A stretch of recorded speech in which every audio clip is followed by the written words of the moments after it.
அப்பா பார்த்தாங்க, தாத்தா பார்த்தாங்க, அப்புறம் மறுபடியும் அடுத்த தாத்தா பார்த்தாங்க, அப்புறம் அப்பா, இப்ப நான் பார்த்துட்டு இருக்கேன்.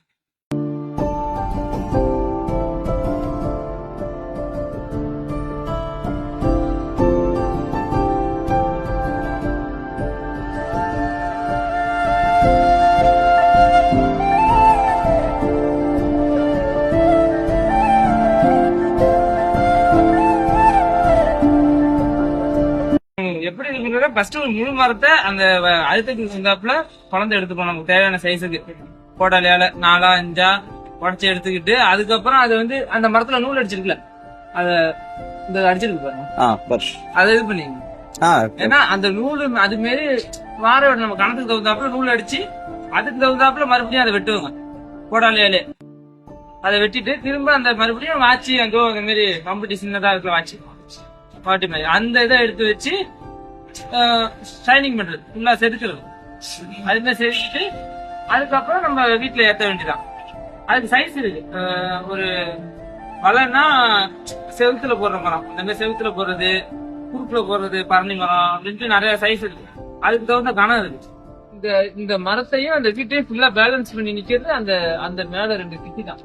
இந்த பக்கம் 2 கிட்டி, இந்த பக்கம் 2 கிட்டி. வீடு இழுத்துட்டு போகாம இருக்கும், காத்துக்கெல்லாம் இழுக்காம இருக்குமா, அதுக்காக போட்டுருக்கு. அத பார்த்தாலே உங்களுக்கு தெரியும்.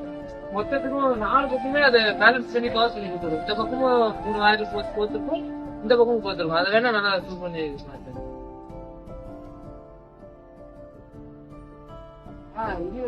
3 வந்து வாரத்துக்கு தகுந்தாப்புல சைஸ் சாப்பிட்டு போடுறதுன்னா அதுக்கு ஒரு சைஸ் இருக்கு, 5க்கு 4 இன்ச்சு. வர மரம்னா அதுக்கு ஒரு சைஸ் இருக்கு, 5க்கு 5. அது மாதிரி ஒவ்வொரு மரத்துக்கும் ஒவ்வொரு சைஸ் இருக்கு. கோழி மரத்துக்கு ஒரு சைஸ், பன்னி மரத்துக்கு ஒரு சைஸ், எல்லாத்துக்குமே தனி மரம். அது மரத்தை பார்த்தாலே இந்த சைஸ் மரம்னா இந்த மரத்துக்கு தான் போட்டுருக்காங்க அப்படின்னு தெரியும். ஏன்னா எல்லா மரத்தையும் எல்லாத்தையும் போட முடியாது. அதுக்கு வந்து பேலன்ஸ் தாங்க மாதிரியான இதெல்லாம் கொடுத்துருவாங்க. இப்ப இது வந்து 6 காய்ச்சி போட்டுருவாங்க. அடிப்பக்கம் 5 இருக்கும், மேல் பக்கம் 4 இருக்கும். ஏன்னா அப்பதான் அந்த பேலன்ஸ் கரெக்டா தாங்கிடும். இது மெத்தட் எல்லாமே என்னோட ஐடியாவோட தான் போயிட்டு இருக்கு. ஏன்னா இந்த இடத்துல இந்த மாதிரி போடணும்னு சொன்னாங்க. மற்றபடி மெட்டீரியலு அது எல்லாமே என்னோட இதுதான் போயிட்டு இருக்கு. மட்டையே வந்து இவ்வளவு மட்டை, மொத்த 3 இதுக்கு சேர்த்து போட்டுற மட்டை இது. இதுல இன்னும் 2 கொட்டாய் போடலாம். அவ்வளவு மட்டை எவ்வளவு திக்னஸ் கனமா ஒரு வீட்டுக்கு இவ்வளவுதான் போடுவாங்க மேக்சிமம். நான் எக்ஸ்ட்ரா இன்னும் கொஞ்சம் அதிகமா நான் ரொம்ப நாள் வருஷம் தாங்கணும். ஏன்னா இது வந்து ஒரு 5-6 வருஷம் தாங்குறதுக்கு தான் மட்டை போடுவாங்க. இது வந்து எப்படி ஒரு 8 வருஷம் தாங்கும் அப்படிங்கிற அளவுக்காக மட்டை போட்டுருக்கேன். திக்னஸ் அவ்வளவு திக்னஸ்.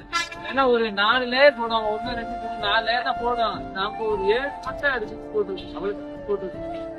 எனக்கு தெரிஞ்சு ஒரு 7 வருஷத்துக்குள்ள பனை போட்டு தான் போடச்சு. தென்னை ஓலை போட்டு தான் அதுக்கு மேல பனை ஓலை போடலாம். ஏன்னா வந்து இதுதான் அந்த உள்ளுக்குள்ள அந்த இது கொடுக்கும். அந்த மேடு பள்ளத்தை எல்லாம் சமன் பண்ணி கொடுக்கறதுக்கு தென்னை ஓலை போட்டுருவாங்க, மட்டை பண்ணி கொடுத்தோம். அதுக்கு மேலதான் பனை ஓலை போடணும். அதான் போடணும், அதான் முறை.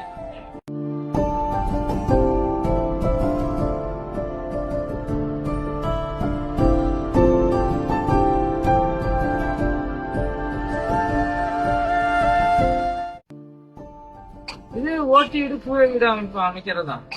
நீங்க என்ன நினைக்கிறீங்க இது பண்றபோது? ஏன்னா இது எல்லாருக்குமே இந்த வாய்ப்பு இந்த ஜெனரேஷன்ல கிடைக்காது. ஆமா, கிடைக்காது. ஏன்னா இந்த வேலை வந்து நான் செஞ்சு கொடுக்கணுங்கிறதாவே வந்து இது பண்ணேன். ஏன்னா இந்த வேலை வந்து இப்ப பனைமரம் வெட்டக்கூடாதுன்னு ஒரு ஆர்டர் மாரி வந்துருச்சு. ரொம்ப இதுதான். இதுவே பாதி மரம் செத்து போன மரத்தினாலதான் ஒரு மாதிரி இருக்கு. அந்த சொரியா இருந்துச்சுல அதெல்லாம் செத்த மரத்துல இருந்து எடுத்தது. ஏன்னா வெட்டக்கூடாதுங்கிற இதனால எவ்வளவு பெரிய இது இருந்தாலுமே. ஏன்னா இப்ப பழைய வீட்டுலாம் திரும்ப ரீஒர்க் பாக்குறதுக்கு 1-2 மரம் வெட்டினாலுமே பெரிய பிரச்சனையா இருக்கு. இந்த வேலையை கத்துக்கிட்டாச்சு. ரொம்ப நுணுக்கமான வேலை.